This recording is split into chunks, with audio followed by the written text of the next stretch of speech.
Welcome to my channel. So today we are going to discuss a very significant topic, that what is the difference between metabolic syndrome and thyroid gland dysfunctioning. देखिए, जो thyroid gland है वो एक तरह से correlated नहीं होता metabolic syndrome के साथ, क्योंकि मेटाबॉलिक सिंड्रोम कुछ क्लिनिकल फीचर्स होते हैं जो कुछ लोगों में पाए जाते हैं, जिनमें ओबेसिटी के चांसेस ज़्यादा है और उनको हार्ट अटैक, स्ट्रोक या डायबिटीज़ की शिकायत ज़्यादा हो सकती है।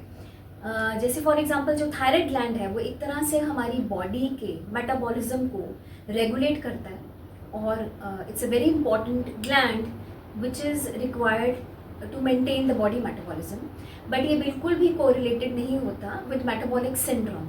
सो मेटाबॉलिक सिंड्रोम एक अलग चीज़ है, तो वो मैं आप लोगों से थोड़ा सा शेयर करना चाहती हूँ कि मेटाबॉलिक सिंड्रोम के क्या सिम्टम्स होते हैं, क्या क्लिनिकल फीचर्स हैं और इसको ठीक रखने के लिए हम क्या कर सकते हैं।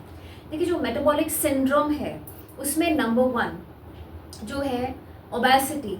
ओबेसिटी के 3 ग्रेड्स होते हैं, ग्रेड 1, ग्रेड 2, ग्रेड 3। जहाँ पे ग्रेड 3 ओबेसिटी है वहाँ पे एब्डोमिनल फैट बहुत ज़्यादा होता है और इस एब्डोमिनल फैट में हम चेक करते हैं more than 35 inches of waist line in women and more than 40 inches of waist line in men अगर है तो that comes under the metabolic syndrome. Number 2, जो कोलेस्ट्रॉल लेवल है 150 मिलीग्राम्स पर डेसीमीटर अगर होता है तो दैट मीन्स आपका कोलेस्ट्रॉल लेवल अच्छा नहीं है। Number 3, good cholesterol less than 40 in main and less than 50 in women, so it is not considered good.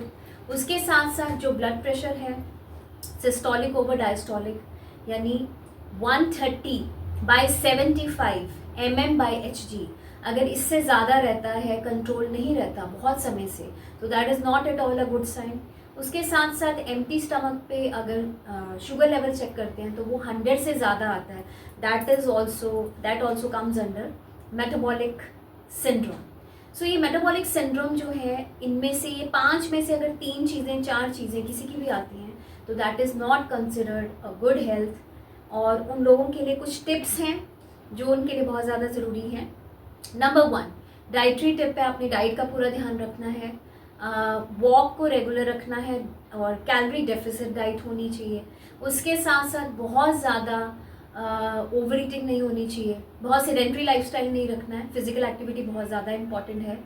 उसके साथ साथ अगर कोई भी सिम्टम्स आते हैं हार्ट से रिलेटेड तो please consult your physician, cardiologist. और ओबेसिटी अगर आप फील कर रहे हैं, आपके ट्राइग्लिसराइड लेवल हाई है, कोलेस्ट्रॉल लेवल हाई है, तो प्लीज़ 6 मंथ्स 3 मंथ्स में ब्लड टेस्ट करवाते रहें और please visit your nutritionist, visit your physician. उसकी मेडिकेशन भी ज़रूरी है। ब्लड प्रेशर को थोड़ा सा सीरियसली लेना है, अगर उसके लेवल्स अप हैं, लो हैं और मोर देन 130/75 है और वो एक तरह से आपका अंडर कंट्रोल नहीं रह रहा बहुत लंबे समय से, तो please it requires a medication. और ओबेसिटी को पूरा चेक रखना है, एक्सरसाइज रेगुलर करनी है, सॉल्ट रिस्ट्रिक्टेड डाइट लेना है, फाइबर इनटेक ज़्यादा होना चाहिए, वाटर अच्छा होना चाहिए, ताकि हम कुछ चीज़ों से बच सकें, क्योंकि ऐसे लोगों में heart attack, stroke, cardiovascular diseases और उसके साथ साथ डायबिटीज़ बहुत ज़्यादा कॉमन है। इसके रिगार्डिंग कुछ भी डिस्कस करना चाहते हैं तो प्लीज़ मेरे चैनल को सब्सक्राइब कीजिए। आप मुझे इंस्टाग्राम पे भी फॉलो कर सकते हैं। Thank you.